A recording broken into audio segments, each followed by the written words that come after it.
We are joined in the live studio audience today with, of course, a.k.a. the Weatherman. That's me. Stevie Zavisa. That's me. Cousin Charlie. That's you. Kathleen, man. And Miss Weatherman. Hey, Shawa. Weather Mama. Weather Mama.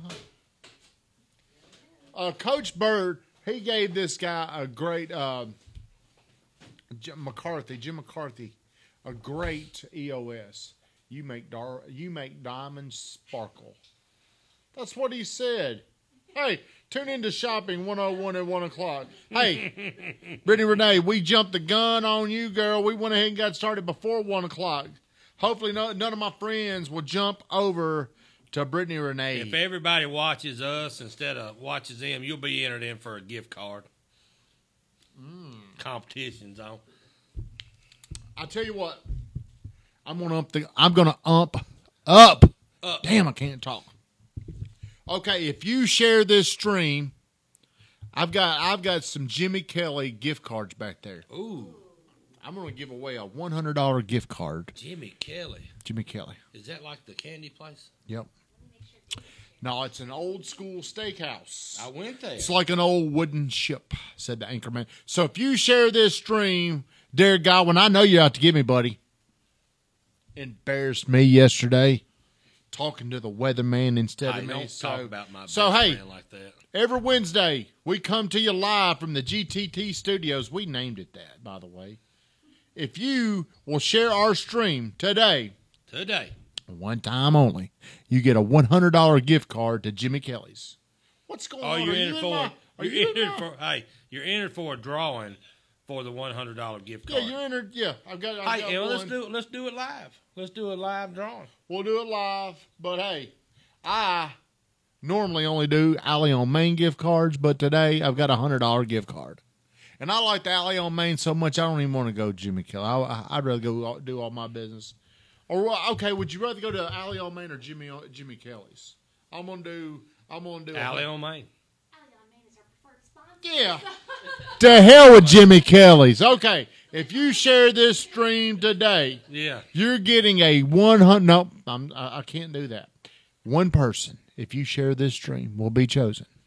And you will get a $100 gift card to the Alley on Main. Can we edit out Jimmy Kelly's? Well, I'm just trying to get rid of those gift cards that I had. So what are you giving a gift card away to? To the Alley on Main. You share the stream today. One chance only. I normally don't go this big. And it's Christmas time and I'm broke. Hey, are you on Instagram?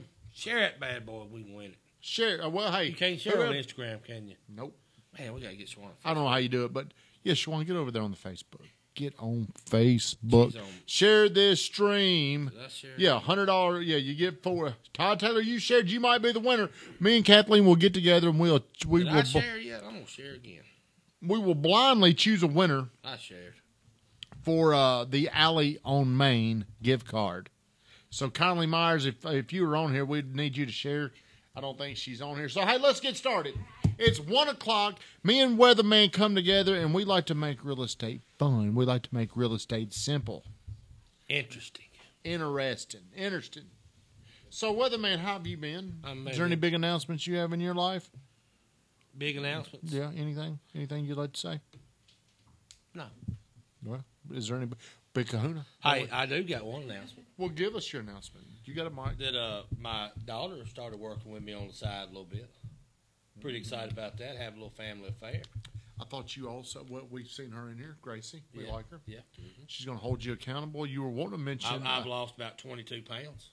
You were going to mention something about your buddy, the Big Kahuna. I know that. I was, but I mean, I didn't want to steal you. I didn't want to steal your thoughts. You know how I'm an only child and I'm a proud narcissist.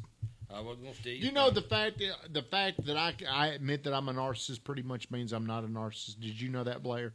I think it's in It's in the Geneva Convention. Look it up. But all seriousness aside, go ahead and go ahead. It's on you. To do what? It's a big kahuna. Okay, our buddy, our favorite heat and air guy, the Big Kahuna, had a baby kahuna yesterday. he produced little baby Kahuna. So He come out with a little tool belt on. Y'all seen it. Cutest thing. Cutest thing ever. Shane Ray, man, congratulations on the newborn. He had a little nest thermometer when he come out, man. He was right. Checking, he was already checking the temperature on a. He knows how to put a condensing unit in. Okay, so today we also want to thank Belinda Ender with Iberia Bank, Roy Frazier from Farm Bureau. That's on your side over there. Yeah, it's right here. This fella. Premier Title. We also want to thank the big guy, Mr. John C. Jones. And Scott Abernathy. Scott Abernathy. He's on an airplane, so I did not get to eat lunch today with my favorites. My favorite nerd. It's Nerd Day for me on Wednesdays. Don't throw that up here, Stephen. Might hit me in the eyeball. I believe consumers need certainty to make their best real estate decision. Today we're talking about certainty on Real Estate 101. Cousin Charlie, you got a blank stare on your face. Do you know what certainty means? I'm uncertain that you're paying attention. What does certainty mean? Are you bored, Charlie? Did we bore you? Am I here to bore you? Hey, dude, damn sabotaging. Hey, I got to take his phone call. How you doing, buddy? We're live on Real Estate 101. We got Derek Godwin hacking into Real Estate 101. So, Cousin Charlie, do you know what certainty we means? We can do that for sure. I will. What does it mean? I see. Means that you're sure. You're sure, Cousin Charlie's so profound. You gave me a very simple explanation. Certainty means you're sure. Did you look that up? So in real estate, I believe a lot of times people are very uncertain about their decisions. So when they're uncertain, they go and they ask other people their opinion. My buddy Blair Braswell will call that a third base coach. Blair, what is a third base coach? Third base coach is somebody that you bring along with you that usually the salesperson don't want to be there, and you're coaching them on what to do, move forward, stand your ground, do this, do that. And they ain't got anything to do with the transaction. And with that being said, how often would you say they're giving good counsel? Very rarely. Very rarely are these people giving you good advice that you can actually use. So what they're doing is they're taking something and complicating it a lot more than it needs to. So today we're going to talk about this. Uncertainty holds consumers back. I give people clarity. What did I say? I give people clarity to avoid uncertainty. I can't read my notes. So here's a little stat. I'm going to break this down into 3 little bitty baby segments. Tony Woodall, I appreciate you sharing. Since you're a former Church of Christ preacher, I will not use bad language. I promise. That is probably not going to happen. I'm going to do my best because Cousin Charlie's in here, and I do not want to. What and my buddy Blair told me something the other day. He feels like there's people on the radio that cuss that probably holds them back. I don't want to be held back because of my language. So most people, 70% of the time, use the first realtor they speak with. True. It is true. It's an NAR stat. Why do you think that's the case, Stevie Zavisa? You've only been in the business a few months, but do you understand why that's true? No, I don't. Would you like to know why? Well, okay. That's Since strong, 70%. actually, I think it's 60%, 67% use the first person. I really think the stats show this. People will look online to buy a house between 0 and 18 months. They'll make their decision on a real estate agent within 72 hours. So what that tells me is they really don't do their homework on picking who could represent them the best. What do you think happens, Weatherman? It's a very emotional buy. They're excited. So as soon as they meet you, they're ready to pull the trigger and bam. So they're out here, they're getting excited. They really don't care much about the agent. Could care less. They want the house. They want the house is all they're looking for. And usually that means there could be a very, very good chance that they're probably going to have a very bad transaction. So, Cousin Charlie, have you ever talked to somebody where you've been in the business now for, what are you doing? I think he's Saying, playing. Okay, so you are at least participating in the show? I am. Okay, well, see, I was uncertain if you were participating. He's playing Candy Crush. I can see it. Kathleen, can you look and see if Cousin Charlie... Now, remember, folks, if you're on here... Is she live right now? Is Brittany Renee live? Remember, if you were on here for Christmas, giveaway. If you share the stream, we're going to go back in here, and I'm giving away a $100 gift card to the Alley on Main. It's a $100. Usually it's $25. This week it's $100. And what's so cool is Alley on Main is very reasonably priced. So, man, you can take 30 people with you on $100. Eat all you want. Eat all you want. So, Cousin Charlie, you've been in this business, and I will add on a serious note, you have done extremely well. You have performed above expectations since August. And has too. Yeah, I'm sorry. I did. Well, I'm reflecting. I'm only talking to Cousin Charlie. I'm sorry. But, Cousin Charlie, have you seen any situations to where you've just slipped upon somebody and they bought something or sold something and they didn't even really know you? Yes. Hey, Carrie Ann Sear, Dave Thomas. It's hard to believe, but this is probably the biggest financial decision someone's going to make. Mm-hmm. But yet they let their emotions get the best of them, and they want it. It doesn't matter, Who it is. Sure. They just want that house, and they're going to do whatever they think they can get it. I tried. And they don't know. You could have just gotten out of jail. You could have lied to everybody in your life. I mean, they don't really know, do they? Now, based off this little time they've gotten to know you, how long? I mean, 30 minutes. You could probably convince somebody to use you in 5 minutes if they want that house.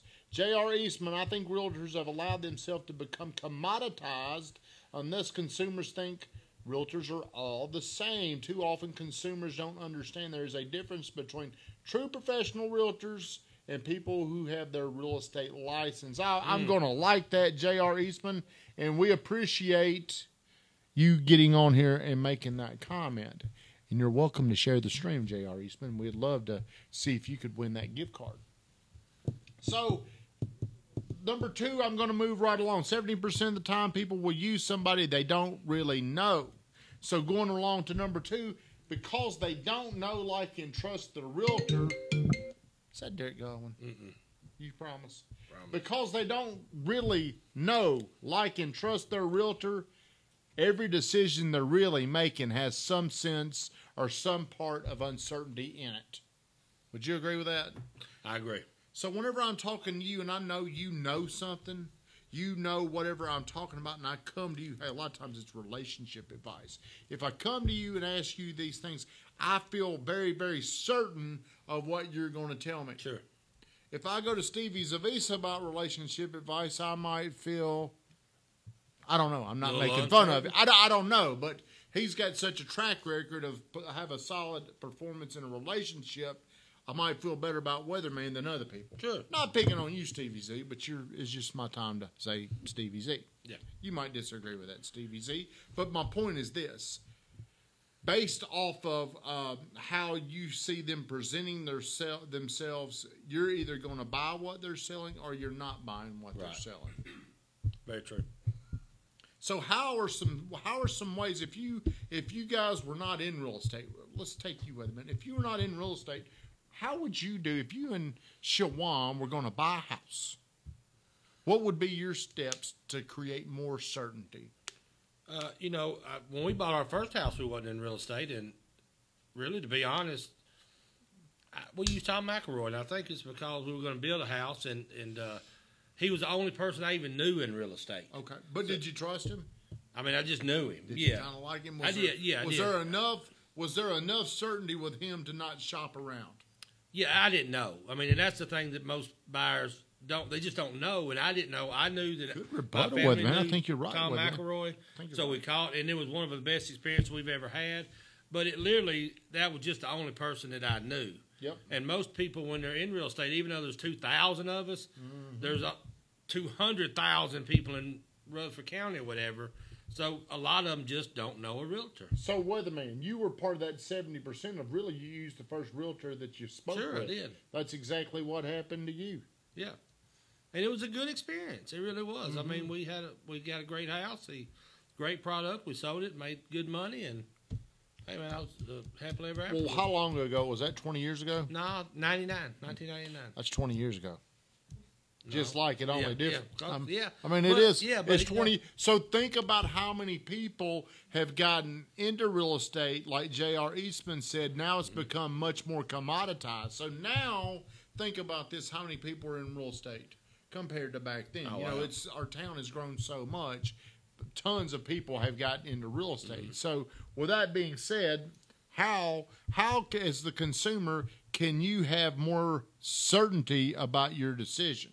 Well, here's a couple of things that we got to think about. So, everybody goes to Zillow and Truly and all these reviews. So, reviews are kind of biased in a lot of sense, and I don't mean that bad because there are some great realtors out there, but it's not very hard for people to go in there and write a review. Yep. I mean, we could have people write 100 reviews about us. Actually, the best way to find a great realtor is find out who they've sold to, contact them, and find out their experience of the process. It's the same way if you was to hire somebody to do some work on your house. A lot of times you want some references. Hey, the Big Kahuna, Shane Ray just joined us. Big Kahuna, we spoke about you a little earlier. Congrats again on the baby Kahuna. We appreciate you watching, and we still, hey, whenever we can send people your way, we send it your way because we don't believe heating and air has to be boring. Keep going. Okay, so I'm going to bring up Keep going. I've got some notes over here. I'm going to talk about times of uncertainty, okay? Think about this. So, Stevie, if I were to call you, you did not know me. I just called you, and I wanted to look at something that you've got listed. We have no relationship. You're probably going to assume you don't have a great chance of work. Let's just say you didn't feel like I was going to work with you, okay? So, I call you on your house. I want you to show me your house because, hey, I'm only calling listing agents, and you can tell I'm kind of shopping. How would you treat me? What would you try to do for me? I would try to learn a little bit more about you and your situation / your family, why you're wanting to look at this house. Just kind of try and build a type of a relationship with you. Well, okay. Hey, we appreciate that good answer. But I'm going to ask the weatherman, what would you do, weatherman? I'm going to get in front of that sucker, And do what? and I'm going to sell it. I'm going to win him over. Are you only going to try to sell him that house? No. You're not? No, I want to sell Well, it. how many realtors do you think will say, hey, this is my only shot to sell this guy. I'm going to try to get him to buy this house. Because what happens when there's no relationship there, a lot of salespeople are going to assume that this is their one chance. So the salesperson will automatically deflect and protect their interest, which would be a sale, as opposed to working with somebody they know there's a commitment. So if you know you have my business, Stevie, you would probably be much more likely to give me advice. You might say you might want to pass on this house. What would be the likely? That's for you. Ryan, microphones fancy. Are these for audio quality or for mic drops? Hey, we do a podcast, Ryan Denny. I didn't know that, Ryan Denny. Yeah, weatherman don't. He doesn't. But do you see what I'm saying, Stevie? Whenever there's trust, whenever there's a relationship in place, more than likely you're going to get a gooder experience from the agent because they know, hey, whether he buys this house or that house, he's going to work with me. So whenever there's not some type of an agreement there, you're going to have people that are looking out for their own interest. The salesperson, I got to sell this person. This is my only chance. So what they're really doing is they're looking out for their own interest. So if people would be more likely to commit to one another, you would get much better representation. Do you agree with that, Cousin Charlie? I agree. Do you have something you'd like to elaborate on that? I agree with what Weatherman said. What? You don't want to sell them one house. You want to get with them and sell them every house. Absolutely. I want to sell the mamas, the grandmamas, the nephews. The Well, cousins. okay. You're probably going to have to do. What if they don't want? What if you sense that's not what they want? What if they're kind of pushing you away and they don't want that? They just want information on this house. We put the weatherman charm on them. Well, more than likely, the first house you meet somebody at or talking to them about, that's not going to be the house they're going to buy anyways. That's right. More than likely. Stats It's just show us the Yeah. that starting that's point. highly unlikely that they're going to do it. But what if I'm just that consumer where, hey, I'm kind of standoffish. I don't want to get too close to you. Okay, so it makes it harder when you don't have somebody that you feel like you can lean on and get their advice for. Everybody, if you just got on here, please remember to share the stream because we're going to give away a big $100 gift card to the alley on Main. So let's say we get somebody under contract and you don't really know them that well. Every step after that, it slows down because there's not enough familiarity, enough certainty there to make this decision. So whenever you do find the house, you write it up. How much do they trust you when you're recommending, hey, you're going to have to pay full price? It's very hard to trust you. It is hard. Mm-hmm. So if somebody, and unfortunately, a lot of times, we've got to tell people, if you want to get, how many times you tell somebody, hey, if you really want this house, this is what you're going to have to do. How do you think they feel about that? They're scared. They don't know if they believe you. They feel like it's kind of a sales ploy for the salesperson to get a commission.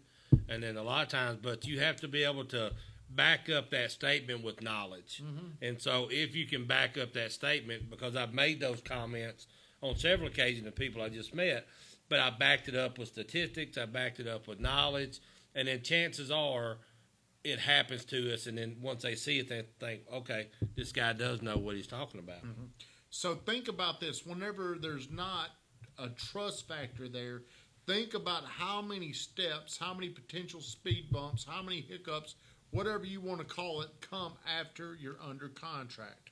Stevie, do you have any situations you'd like to freely discuss where you got under contract, then you had a home inspection, and then, or is with a builder and they wanted things done? When you don't know each other, it's a whole lot harder to be convincing and then feel good about that. Have you ever experienced something where you didn't really know them? You sold them the house, then you noticed that it was, hey, this is kind of hard. They don't believe what I'm saying. It ain't a reflection about you. It's more of a reflection of how well they know, like, and trust you. Have you had any situations like that? Not yet. It's going to happen because you're gonna sell houses to people that there hasn't been enough time.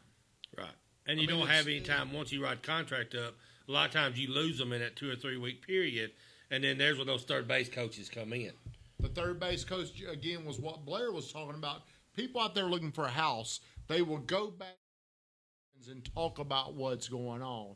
And then they're going to say, well, this house has, man, it needs paint carpet. Yeah. Well, that person, there ain't no way I buy a house that needs paint carpet. Well, what if the house was $171,000?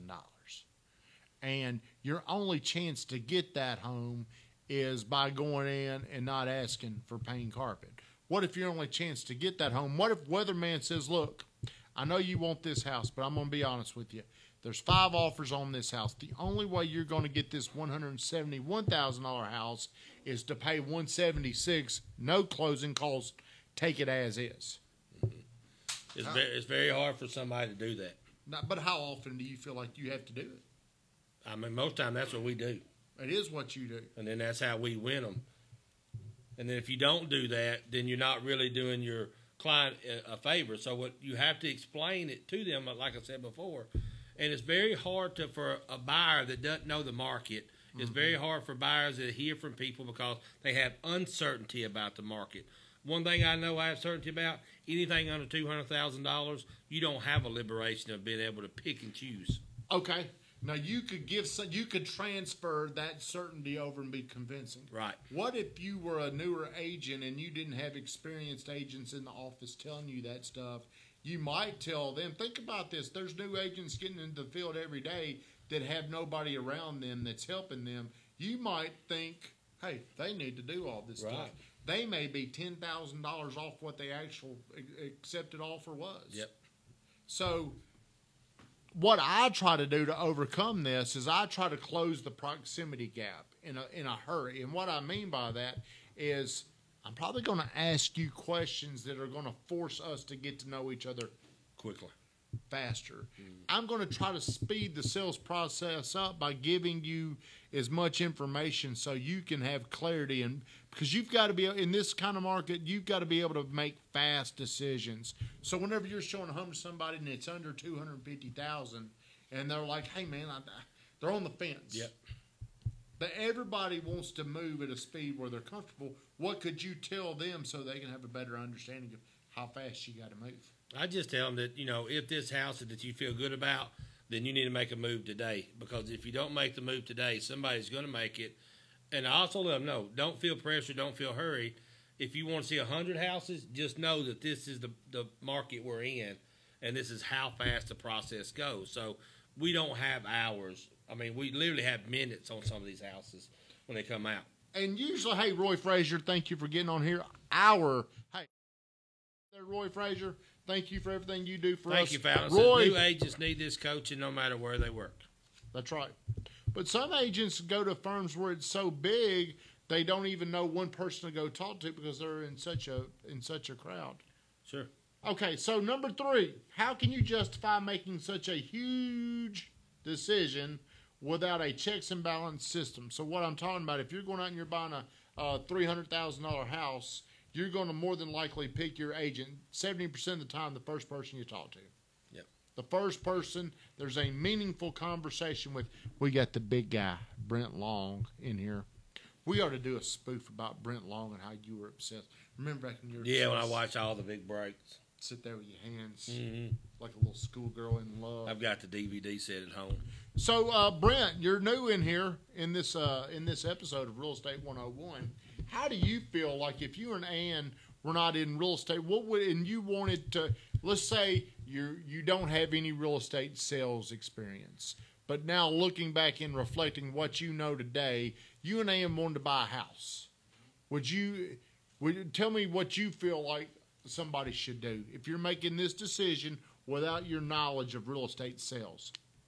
Well, before I was an agent, we'd go look at homes, and I was that typical person coming to open houses and just like get away. Yeah. I don't want to talk to you.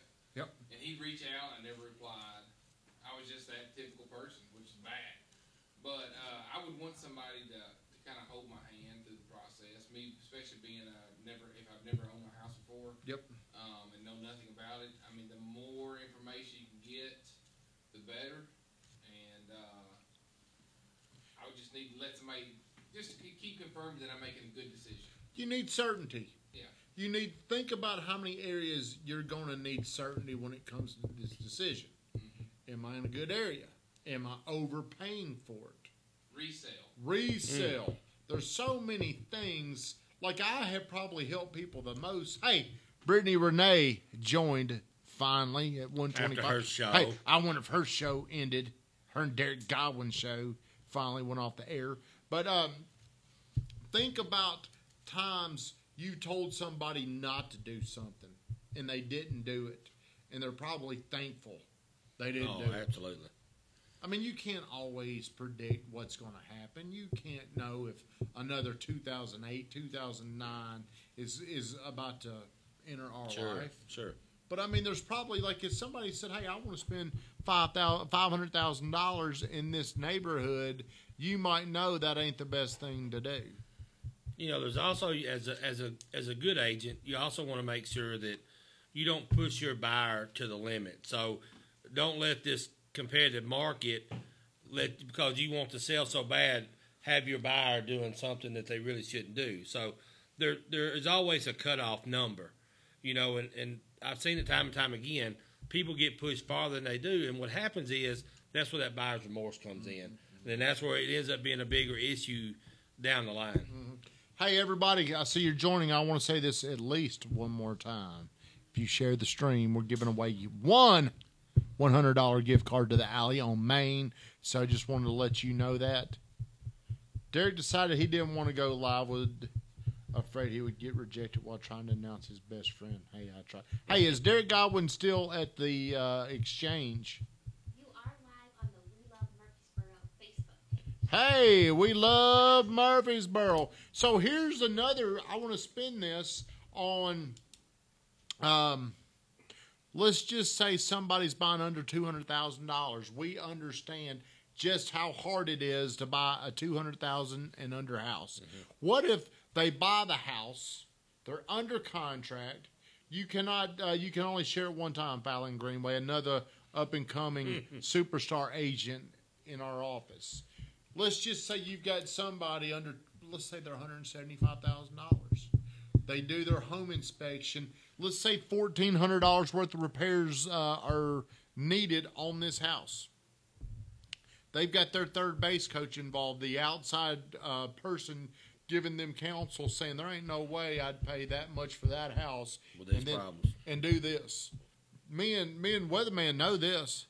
The next house you get may be worse, and you may have to pay more for it. Right. How would you handle that situation? Hey, how can you handle that situation if they don't trust you? Exactly right. What if they? I mean, and that doesn't necessarily mean that you could know. You could know what. Hey, I've been doing this 15 years, and I feel like I know quite a bit. I'm sure at times people second guess, third guess, don't believe what I'm telling them. If you want this house, you're going to have to pay X. I'm getting tired with it, man. Look, I don't know why. I know you're talking on it. Does anybody? Hey, we got a big audience in here. Does anybody want to add anything else?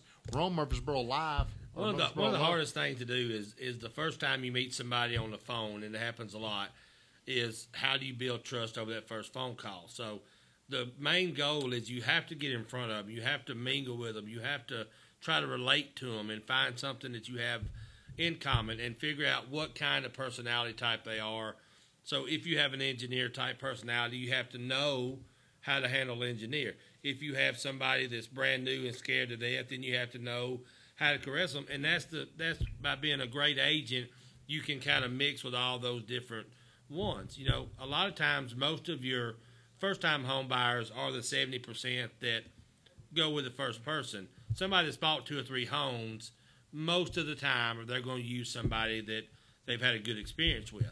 So any of those first-time home buyers, if you want to make a difference in their life, get involved, get in front of them. Mm-hmm. Get in front of them. Whatever you have to do, set an appointment, get in front of them immediately, because they are on the phone, they are on the internet, other people are calling, and most time they're not getting in front of them. The person that gets in front of them introduces herself, chances are has a chance of not only getting that business, but securing business for the rest of their life, and possibly yours if you make a great connection and stay connected with them.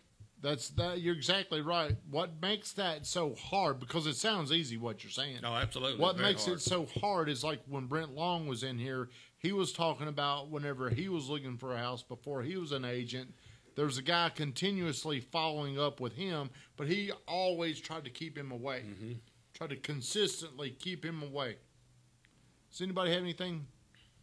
I think as an agent, you've got to close the proximity gap. But you've also got to set the expectation to let them know once we find this house, it's going to move quick. Absolutely. You know, you're not just a real estate agent; you're the real estate expert, and you've got to pass that knowledge along to them to let them know, hey, we're moving slow. It's going to move fast. We're not going to have a lot of time, and you can back that up with numbers of, hey, this is what it's selling for. Yep.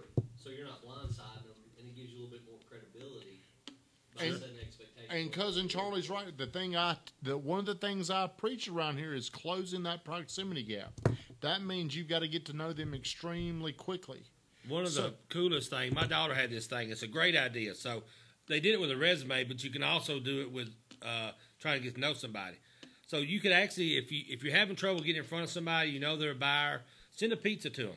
And in that pizza, write them a letter. So when they open that pizza box, they're going to have a handwritten letter from you, and you'll be surprised on little things like that that'll make you stand out, that'll get you an opportunity. You like that? Well, how do you? I stole that from my daughter. So how do you do that? If we wanted to do that with them, man, how could we do that?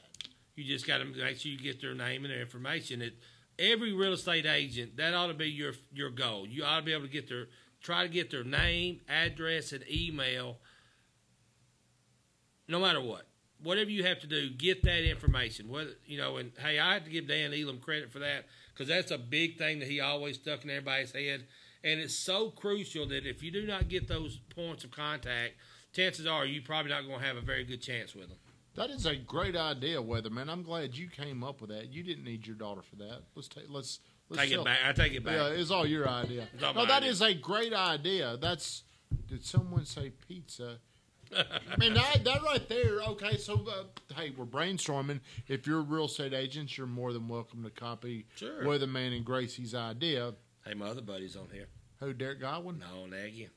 Scott Nagy's on here? Yeah, me and Nagy and Godwin, we're going to form a little trio. Y'all taking over my friends. Yeah. So think about that. If you could if you could, this could really close the proximity gap. You got to know where they live. You got to ask them, and then you tell them, "Hey, I'm going to send you dinner. All you got to do is give me your information." And I don't know how you could get the letter with the people. You could, I don't know. Yeah, if you want the business, you'll drive to Domino's and say, "Hey, we put this in a pizza box." So it just depends on what efforts you want to put into it. Well, I think in that letter you should write your EOS about and ask them for business. I'm extending you this pizza because I want to earn your business. I want us to get to know each other. With 2,000 realtors in Rutherford County, you've got to make yourself stand out. Absolutely. If someone realizes you went to the trouble of setting this up and getting it to them, to me that'd make you stand out. Without a doubt. Hey, one last time. This is the last time I'm going to say this. And if you've already shared the stream once, you don't get to do it again. You get disqualified. Also, if you like and comment, that will enter you into the free $100 Alley on Main gift card. Now, I'm only going to choose one person. But if you hit like, you commented, or you shared the stream, that you will be entered into it. Cousin Charlie, is that you? Continuing to like. He's liking, sharing, commenting. So, one more time. Gracie says you get the pizza, you send it to them, and you put a letter in the pizza box. When they open it up, boom. I mean, it's like, wow. Think of the impact that has. You know what I mean? Think of that somebody is that thoughtful and got something creative like that. It sticks in your mind. You're going to remember that over a business card or a gas station or this or anything like that. And chances are they're going to tell other people about that. So we need to partner with Domino's. Get us a $3.99 mediums or something. Well, we could probably find somebody.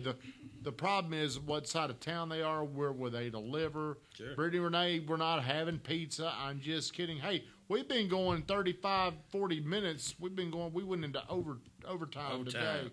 But everybody, we do appreciate it. We appreciate the people that participate in this. Hey, wait a minute, there you are. If you comment, if you like, if you share, we really, really do appreciate that. The way we share to give back. So we will be picking a winner today, Kathleen. Today, so I don't forget. Sometimes I forget. So Should we announce it on Straight from the Gut tomorrow night? no, I like to do it with a picture. Do we have any cards? Yes. Okay. I ain't took any. I need some. All right, kids. Hey, we're going to shut it down, but if you go ahead and share this stream, we will. Jamie Stillman, thank you for getting on here, buddy. Hey, this information is also very important to people in mortgage business. You know, money. How quickly can you build rapport to gain trust? So, thank you for watching, Teresa. Hey, if you shared it, we might pick you, girl. All right, everybody, have a great day. Thank you so much for tuning in. Thank you for them likes. Thank you for them shares.